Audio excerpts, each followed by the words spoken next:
Jarama Nedi Pullo mi arti kadi waɗugol vidéo ɗo hande e wowlen kadi fi pihoy gon ton pihoy koyen wowa wolo ɗen andi fop no yiɗi ballon kamen commerçant ɓe modiɓɓe mum goreɓe mum hande mi faala ngollugol e nder ballon kon ɗon darde ɗon ɓen ɗon kadi ko honno wayri e ko honnum ɓe jokki buye maɓɓe ton ko star ɓe heɓude mbuuɗi on remarquali ballon on change ɓawo ɗo no gari ballon jouete joni mbuuɗi buyno e mum yimɓe no heɓude million ji mais en anda honno ɓe wonɗi heɓirde taw yijjitu ɗum ɗon fop pay kono ittede sadaka yimɓe no warede woɓɓe waloda e nene mum woɓɓe waloda e jaaja mum waɗa piji ko Allah yiɗa yarlaki fi tun yo heɓu gouloir ko ɓenna kon andede ka aduna.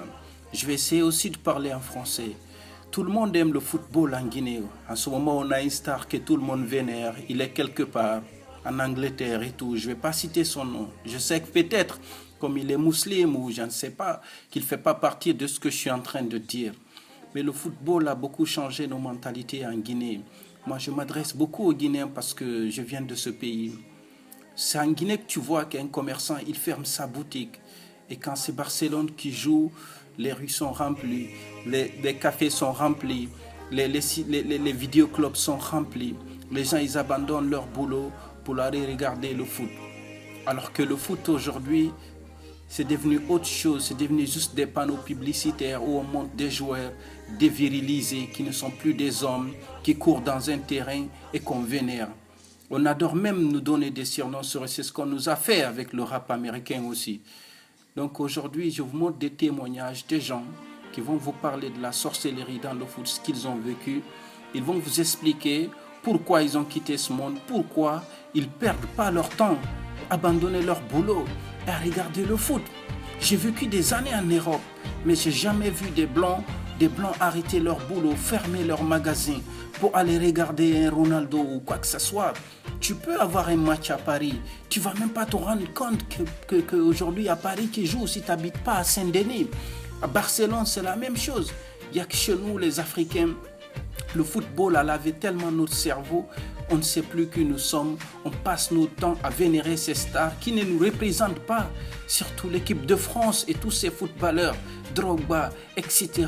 On les vénère, mais ces gens ne nous représentent absolument pas du tout. C'est pas nos frères, ils travaillent pour eux.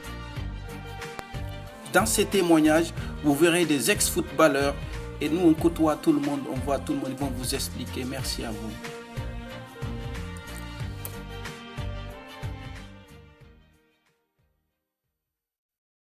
Aujourd'hui, et quand on essaie de dire ça sur Internet, vous nous prenez tous comme des fous. Il y a eu des frères qui ont essayé de faire des grandes choses, il y a eu des frères qui ont joué dans les clubs. Aujourd'hui, ils se retrouvent là, ils se retrouvent en bas de la pyramide alors qu'ils devaient être au-dessus de la pyramide.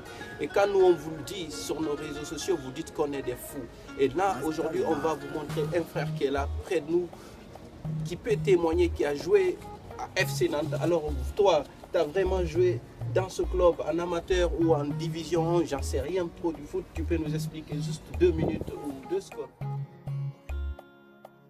En 1978, quand je suis arrivé en France, wow, c'était difficile d'être noir. J'étais dans un collège de 1500 élèves. 1500 élèves? Ouais, j'étais le seul blanc. Non, blanc.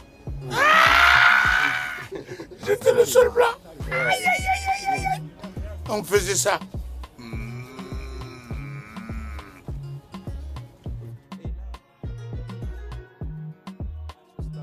Ici, on est tous là parce que moi, je fréquente le coin.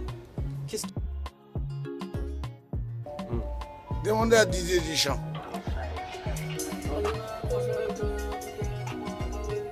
Qui est Sidi Kaba? Là où il est, c'est moi qui lui ai permis. Didier Deschamps. Didier Deschamps. Et posez-lui la question. Il était à Bayonne. On était à Aix-en-Provence en présélection de l'équipe de France de 14 ans. Claude. Elle est bretonne. Et sa grande sœur, c'est Mané. C'est moi qui ai donné la femme à Didier Deschamps à lui. C'est moi qui lui ai donné. Il le sait. À l'époque, il était boutonneux, il avait les dents. Et on était au centre de formation du. Et comment tu vois le foot d'aujourd'hui? C'est devenu de la merde ou tu penses que le foot d'aujourd'hui c'est quelque chose de bien, ça a évolué ou pas? Non, ça n'a pas évolué. C'est juste une vision. C'est juste une vision. Tu sais pourquoi? Parce que maintenant, tous les parents, ils voient que l'argent. L'argent, oui. Même les jeunes. Hein. Attends. Okay. Je parle des parents. Parce que, excusez-moi l'expression, tu baises, tu fais un enfant, surtout pour les étrangers. Et après, tu as le. Comment ça s'appelle? C'est eux qui sont venus nous piller. En Afrique, oui. Oui. Le continent, hein, je ne parle pas de couleur. Le continent. Ils nous ont pillés. Et maintenant, on arrive ici, on fait le blanc. Okay. Alors moi, j'aime pas. Oui, tu as raison. Est-ce que maintenant, tu es d'accord qu'il y a le satanisme de la sorcellerie de dingue dans le foot?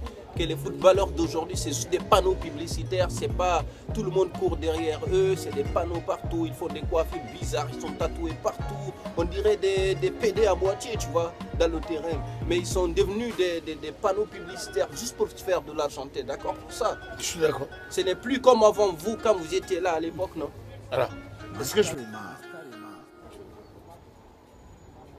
être soi-même? Mais il y a la conscience. Mais il y a le conscient. Alors, entre la conscience et le conscient, il y a toujours la difficulté d'être soi-même. Mais tu n'as pas répondu à ma question.